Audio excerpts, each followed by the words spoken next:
We all know water is important. Food is important, and the air. It's the three keys to growing a bird. Today we're going to talk about water consumption and why is it important.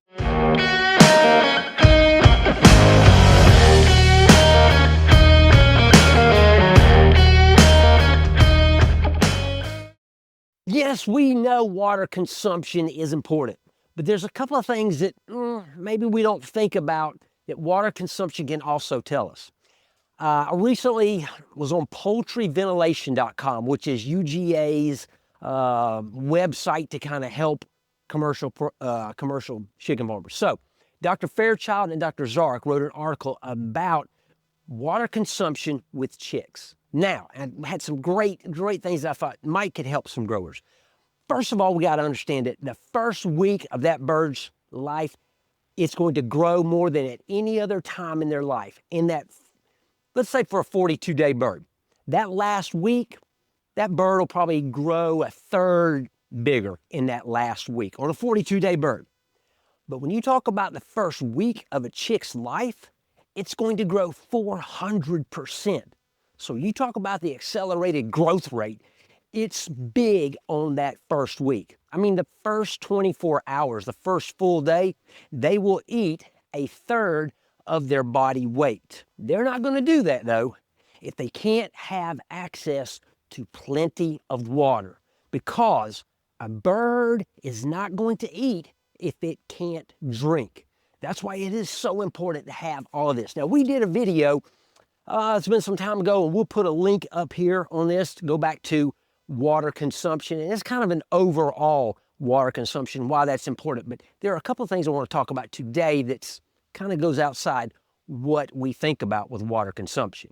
I heard Dr. Tom Tabler speak at I believe it was a Tennessee Poultry Association grower meeting one time, and he talked about feed consumption and water consumption and how they were tied together.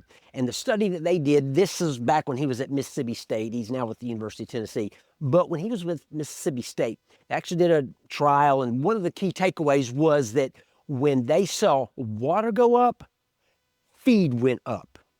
And when water consumption went down, feed consumption went down. So even in that test right there, I think they were trying to find something, looking at some other things, but the key takeaway, one of the big takeaways was that, hey, water intake directly impacts feed intake. Now, in a chick, we know a lot of times these days we're getting poor chick quality. So maybe you're getting smaller chicks. Well, obviously, your water consumption is going to be low with a smaller chick. But that's not to say that they can't get caught up. What it means is, hey, we maybe need to pay a little more attention to what's going on. Are the drinker lines low enough? Maybe they're set where they normally are when we get chicks, but man, this is a poor batch of chicks. So maybe there's some things that we can do for that small chick. Maybe you lower the lines, but you're going to need to pay attention even more so on a small chick. And we talk about that on these videos about other things, that when you get certain things that you can't control what you can control. So if you get a small chick, we do need to pay attention to the water consumption. But one of the things is that it will impact feed intake. So your water consumption is going to impact feed consumption. So we need to be monitoring how many gallons a day. Are we where we should be? I'm going to also put a link on here on the water chart that the University of Georgia, actually, the Poultry Science Department puts out, says this is where your birds should be at certain days per thousand, how many gallons. I think that's a helpful thing. But if you're not there, then that can give you some insight. One of the other things that Dr. Fairchild and Dr. Zark mentioned was in this study with chicks is that water consumption also went down during a disease event. Now, you know, one of the big things we talk about, at least from Southland Organics, one of the things we talk about is preventative, trying to stay ahead of. We'd rather be proactive than to be reactive. And early detection is a big thing that we talk about. Well, this was a great insight how water consumption can be one of your tools for early detection, because what they noticed was right as a disease event was about to take place, water consumption would come down.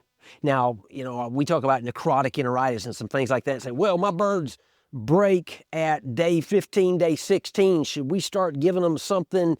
So much of our stuff is like, when we see necrotic enteritis break out, it's not because it just happened. What you're seeing is at day 15, day 16, you're seeing a result of what's already been taking place.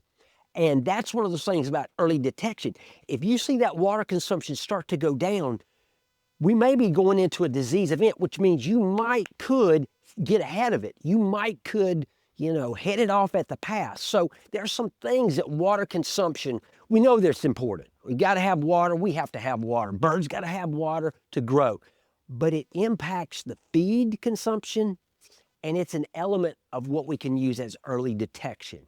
Now, on a chick that small, many of you, I know you got flow meters. One of the things they brought out in this study was that if you're going to measure at day 1, you're going to need probably a flow meter that measures 0.1 gallons per minute.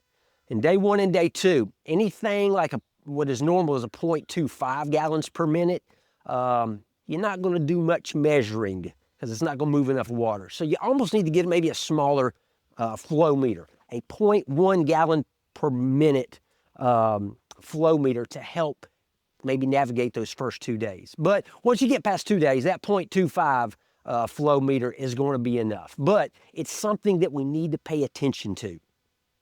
Like I said, we know water is important. If you go back and look at the video we did in the past, water is important, not just, it's the way the bird cools itself down. It also is a big way it digests. You got to have water. Those things we know. But don't forget these 2 things right here. Water consumption impacts feed consumption. And it also, water consumption can be a good sign of early detection. You don't have a thermometer that you're going to be able to go around and stick it in each bird's mouth and go, hey, how are they feeling? They can't tell you how they're going to feel. There's no way you go measure. This can be one. This can be a big one. Water consumption could be a sign something's coming. I hope this little video helped you. A lot of these things you may already know. If you don't, something to apply, plug into your farm there. But anyway, if you got any questions on this, give me a holler, 1-800-608-3755 or Alan at southlandorganics.com. Until next time.